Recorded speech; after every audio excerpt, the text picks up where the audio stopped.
Hey there, Mama, and welcome back to the Moms Overcoming Overwhelm podcast, episode 6. I'm Emily McDermott, and I am here beside you on this journey as we work together to declutter your home, head, and heart. Last week, we spoke about an unorthodox place to start decluttering, your car. Hopefully, you were able to make progress and are enjoying the benefits of decluttering this small space where we spend a lot of time. Remember to post your progress on Instagram by tagging me at Simple by Emmy, or you can join my free Facebook group for moms just like you who are looking to declutter with accountability and support. You can find the link for that in today's show notes. Today, I am sharing the easiest way to declutter any space in your home. I alluded to it last week. It goes by many names such as the container concept, the container rule, or artificial boundaries. But no matter what you call it, it is the most powerful tool I know of to declutter an area quickly and efficiently. So what do you say? Grab that notebook and pen, and let's dive into today's episode. Hey there, Mama. Are you tired of all the stuff crowding your home, calendar, and mind? Do you wish you could say goodbye to the endless to-do list running around in your head? Want to declutter but don't know where to start? You're in the right place. Welcome to Moms Overcoming Overwhelm, where you will find proven and practical solutions to declutter your home, head, and heart. Hi, I'm Emily, a wife, boy mom, and simplicity seeker. I struggled to get pregnant and felt overwhelmed until I discovered decluttering could create the physical and emotional space I needed to become a mom.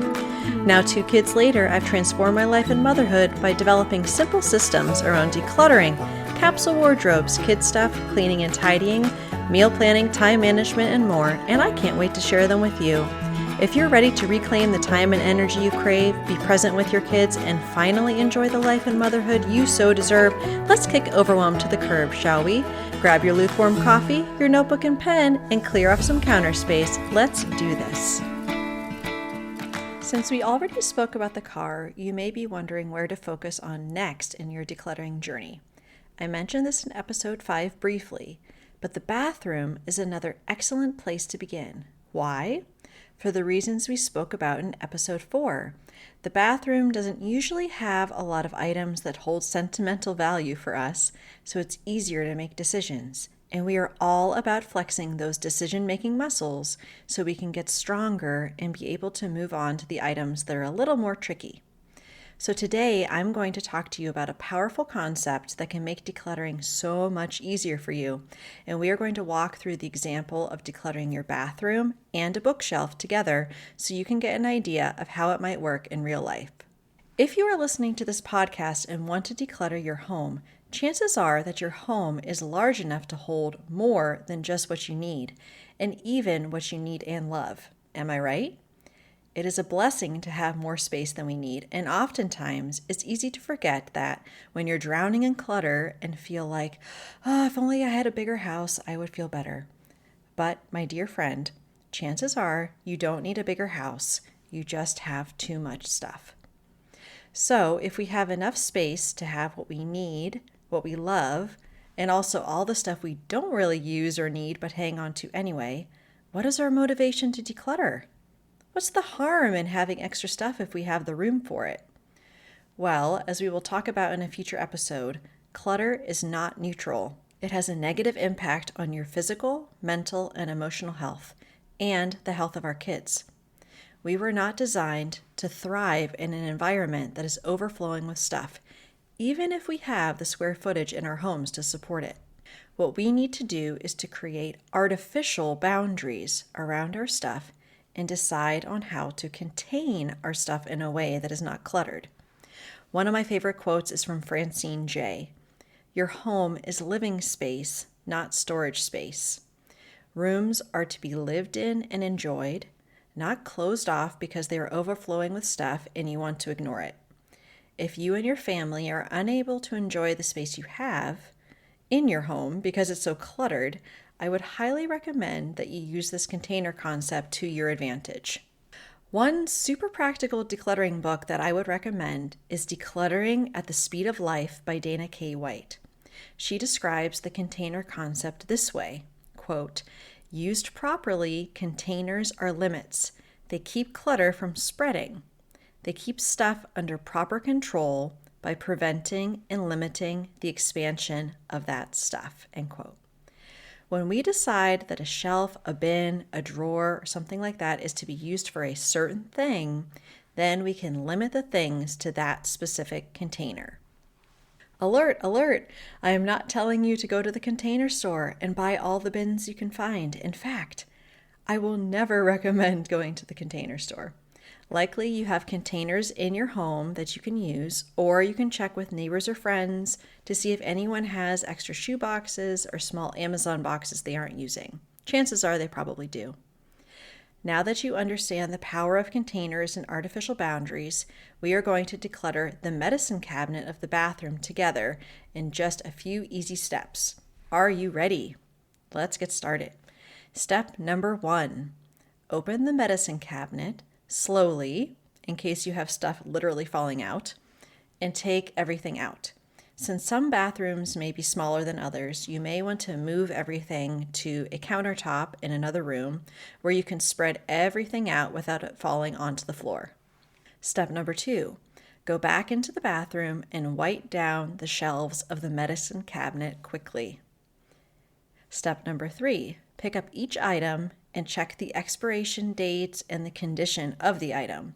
What we're doing is finding obvious trash, anything that is not usable. And here's a quick side note. If you live in the United States, the Drug Enforcement Agency does a drug take-back day a few times a year so you can dispose of unwanted medication safely. I'll link to that in the show notes. Step 4, look at what isn't expired and put everything aside that you and your family use on a regular basis. For us, that would be Tylenol, ibuprofen, cold medicine, Band-Aids, Neosporin, the thermometer, those types of things. Once you have everything out that you know that you and your family have used within the last 6 months or so, bring those items back to the medicine cabinet. Step number 5, decide on your container and your artificial boundary. In this case, the medicine cabinet is a pretty set container, right? So you can then decide whether each type of medication is going to get its own section of the cabinet.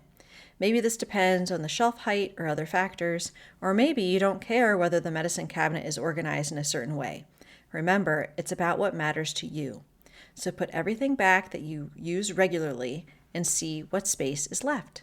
Step number 6, now that you see what space is left, you can look at the items that you use sometimes but not often and decide what will fit back into the cabinet. If you have multiples of something, put the one with the closest expiration date and put the others aside to be stored elsewhere. If it's something that you needed randomly, consider also storing it somewhere else. The point is that you only fill up the remaining space with the next highest priority items, but that the stuff isn't crammed in there. Step number 7. For the stuff that you want to store elsewhere, decide on a shoebox, a bin, some other container, and find a permanent home for those items. I would recommend putting a note in your phone for 3 months from now where you can review what's in that container and assess whether you still need it or not. Once we start handling our stuff, we need a system for reviewing this stuff on a regular basis, otherwise known as maintenance decluttering. And we are going to talk about this, you guessed it, in a future episode. Done! Here's why I love the container concept. We start with what we use and what we love. And then, if there's room within the container that we've designated, we can add some of the maybes into the mix. When the container is full, that's it. We declutter the rest knowing that we made the decision of what's in there based upon what matters most to us. Besides the medicine cabinet, this can work for your vanity, your makeup bag, really any container that you designate, and you can follow the same process in every area. Isn't that great? I'm going to give you one more example to really drive this process home, but this one is simpler. It's all about library books. How much time of your life have you spent looking for lost library books? Probably a lot. I read that on average we spend 2.5 days a year looking for lost items. So insane. So here's how we handle this issue in our home. In our living room, we have a 9-cube bookshelf. 3 of these are filled with books for the boys that we own. 2 of them are for puzzles. 3 of them are for games. That leaves 1 cube or shelf for library books. This is where the library books live. This is where they sleep at night, not in the boys' rooms, not anywhere else. This is our designated artificial boundary for library books. So when my kids have 20 books on the shelf and want to get more at the library, they have to make decisions about what goes back to the library because everything has to fit comfortably on this one shelf. This is the way I manage library books in our home, and it's been incredibly effective. So to recap, because we live in spaces that fit not only what we use and love, but also what we don't need, we need artificial boundaries and containers within those boundaries to keep our stuff in check. The container concept is described succinctly by Dana K. White this way, quote, accept the limitations of the space you have and declutter enough that your stuff fits comfortably in that space. Notice that word comfortably. You get to decide what that means. So here are our 7 steps again. Number 1, take everything out. Number 2, wipe down the area. Number 3, get rid of obvious trash or what you definitely don't want or need. Number 4, put everything you use and love aside. Number 5, decide on your container and any boundaries within that container, like designated shelves or sections, and put what you use and love back first. Number 6, prioritize your maybes and fill the container with whatever else will fit comfortably. Number 7, decide what you will do with the excess. Donate it, store it, and also make sure you come up with a plan for reviewing it on a regular basis. I really hope this is helpful for you and would love if you came over to the free Facebook group so we could work through this process together. You can go to tinyurl.com/momsovercomingoverwhelm. Next week, we are going to talk about why it's so important that everything has its own home within your home. I look forward to seeing you next Thursday. Bye for now. If you liked today's podcast, here's what you can do. Just take 30 seconds to leave me a review. I know you're a busy mama. You're overwhelmed, in fact. But 30 seconds of your day makes such an impact. I'll be blessed by your words. They'll definitely make my day. And who knows, you might be entered for this month's giveaway. In Apple Podcasts, scroll down to write a review. Thanks so much for your time. I'm so grateful for you.